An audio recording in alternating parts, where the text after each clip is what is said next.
ये कहानी शुरू होती है एक 30 साल की महिला को देखते हैं जिसके साथ वक्त और हालात ने बहुत बुरा बर्ताव किया है। कभी अपनों ने साथ छोड़ा तो कभी अनजान लोगों ने उसकी मजबूरी का फायदा उठाया, लेकिन वह हर दुख को चुपचाप सहती रही। उस महिला का पति बुरी तरह जख्मी है, जिसे एक पुरानी लड़ाई के दौरान गहरी चोट लगी थी। तब से वो एकदम बेजान पड़ा रहता है। इसके बावजूद ये औरत अपने पति की दिन रात देखभाल करती रहती है। वो रोज उसके शरीर को साफ करती है और उसकी हर जरूरत का ख्याल रखती है, इस उम्मीद में कि शायद एक दिन सब ठीक हो जाए। तभी दोनों बच्चियां उसे कहती है उन्हें बहुत जोर से भूख लगी है।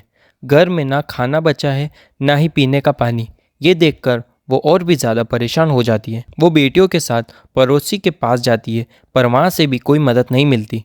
वो अपने पति के दवा के लिए दुकान की तरफ निकल पड़ती है, लेकिन रास्ते में अचानक बड़ी हलचल और शोर शुरू हो जाता है। वहाँ के लोगों के लिए खतरनाक माहौल अब रोज़ की बात बन चुकी है। इसी मुश्किल के बीच वो किसी तरह दुकान तक पहुंच जाती है ताकि अपने पति के लिए ज़रूरी दवाई ले सके। दुकान पहुंचने पर दुकानदार दवाई देने से साफ मना कर देता है, क्योंकि उसका पहले से बहुत उधार बाकी था। वो अब और कोई भरोसा नहीं कर सकता था। वो खाली हाथ घर लौटती है, पर वो जानती है कि उसका पति भले ही बोल नहीं सकता, पर उसकी हिम्मत बनाए रखने के लिए ताकत चाहिए। इसलिए वो नमक में पानी मिलाकर तैयार करती है और एक पाइप के जरिए उसे धीरे धीरे देती है ताकि उसकी ताकत बनी रहे।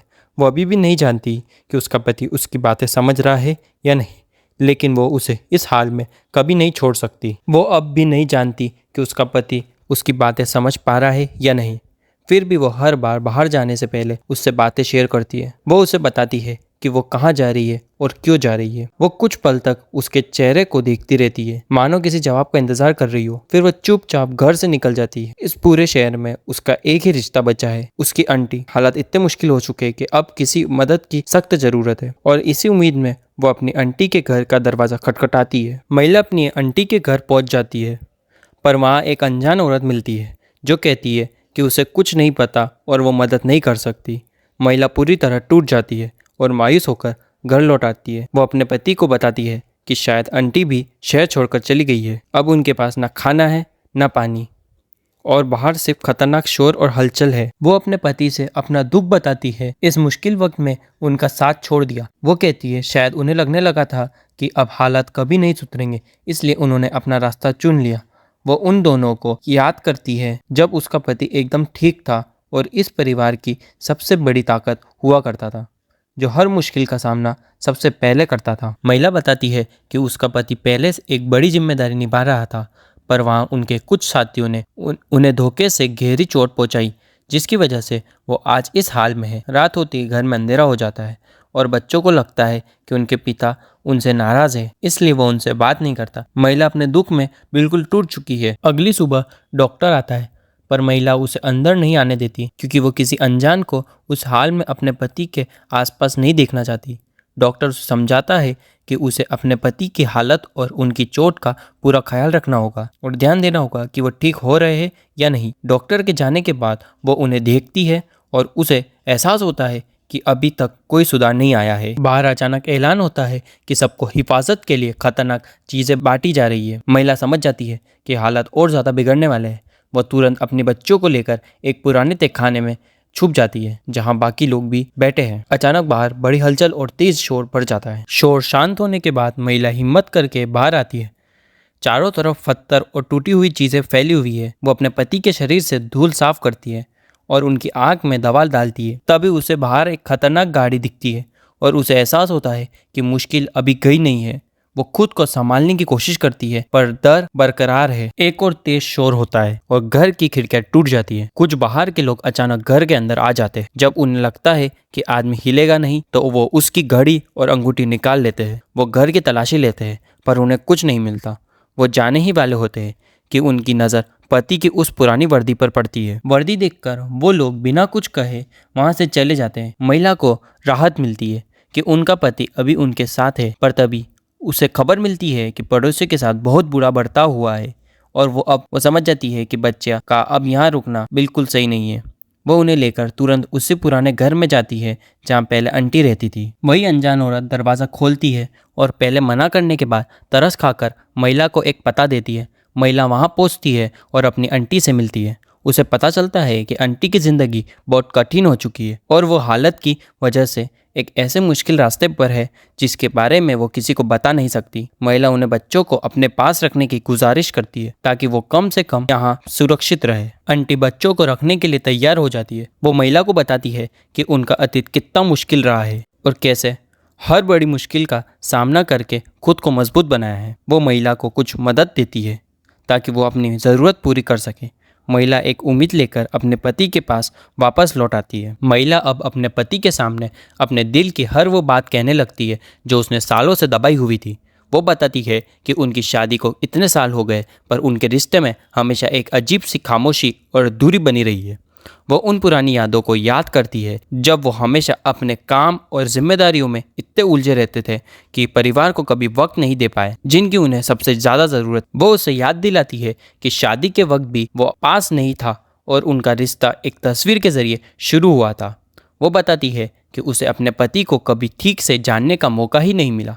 वो जब भी घर आता सिर्फ अपनी मर्जी और जिम्मेदारी तक ही सीमित रहता। वो ये सब कुछ सिर्फ इसलिए खामोशी से निभाती रही ताकि उनका परिवार और घर हमेशा जुड़ा रहे। जिंदा को महल भेज दिया जाता है। वहाँ उसे औरतों द्वारा राजा के सामने पेश आने के सख्त नियम सिखाए जाते हैं। उसे अपने हाथ ऊपर करके घंटों बैठना पड़ता है। उसे सिखाया जाता है कि राजा के करीब आने पर उसके पैर गलती से भी राजा को नहीं छूने चाहिए। वहाँ की मुखिया औरत जिंदा को सच्चाई बताती है कि वो यहाँ सिर्फ एक रानी नहीं बल्कि 4 बड़े शहरों की बगवत रोकने के लिए एक जिंदा मोहरा बनकर आई है। वो रोती हुई बताती है कि कैसे उनके पिता के गलत फैसलों ने उनके परिवार को एक ऐसे मोड़ पर खड़ा कर दिया है जहां उनकी बड़ी बहन को हमेशा के लिए उनसे दूर होना पड़ा। एक अनजान शख्स उन्हें अपने साथ हमेशा के लिए लेकर चला गया और उनका परिवार बिखर गया। ये सब सुनाते हुए वो दर्द में वहाँ से निकल जाती है और आंटी को बताती है कि वो अब दिन भर अपने पति से ही अपने दिल की हर बात शेयर करती रहती है। आंटी उसे सबर के पत्थर की पुरानी कहानी सुनाती है, एक ऐसा पत्थर जिसके सामने एक इंसान अपने दिल के सारे बोझ और हर वो बात कह देता है जो वो किसी और से नहीं कह सकता, तब तक जब तक कि वो पत्थर उन दुखों को समेटते हुए टूट ना जाए। महिला को एहसास होता है कि उसका पति ही उसके लिए वो सबर का पत्थर है जो खामोशी से उसकी हर बात सुन रहा है।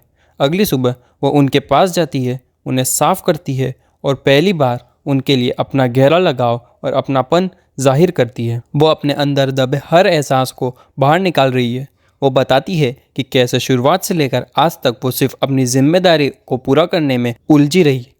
तभी बाहर से बड़ी हलचल और लोगों का शोर सुनाई देता है। महिला परेशान हो जाती है कि अगर उन अनजान लोगों को उसके पति का पता चला तो वो उन्हें नुकसान पहुंचा सकते हैं। वो तुरंत उन्हें एक सुरक्षित जगह पर छुपा देती है। 2 अनजान लोग घर में आते हैं। महिला खुद को बचाने के लिए एक बहुत बड़ा झूठ बोलती है ताकि वो उसे छोड़कर चले जाए। वो उन्हें बताती है कि वो उनके किसी काम की नहीं है। उनका सरदार उससे कड़वे बोलता है और उसे नीचा दिखाने की कोशिश करता है, पर महिला ने अपनी हिफाजत के लिए एक चीज़ छुपा रखी। उनके जाने के बाद वो थक कर सो जाती है और नींद में अपने पति से कहती है कि वो बाकी बातें कल बताएगी। सुबह वही नौजवान लड़का वापस आता है। वो महिला के साथ काफ़ी अजीब ढंग से पेश आता है और उसके लिए एक बहुत मुश्किल हालत पैदा कर देता है। महिला समझ नहीं पाती ये सब उसके साथ क्यों हो रहा है। जब वो लड़का वहाँ से चला जाता है तो महिला टूट कर रोने लगती है, पर जल्द ही उसे एहसास होता है कि अपने पति और परिवार की खातिर उसे ये मदद की सख्त ज़रूरत है जो उसे मिली है। महिला अपने परिवार की ज़िंदगी चलाने के लिए उस मदद से खाना और दवाइयाँ खरीदती है। उसे एहसास होता है कि हालात ने उसे कहाँ ला खड़ा किया है। वो अपने पति के पास बैठकर उन्हें यह सब बताती है और कहती है कि वो अब इन मुश्किल हालात का सामना करना सीख रही है।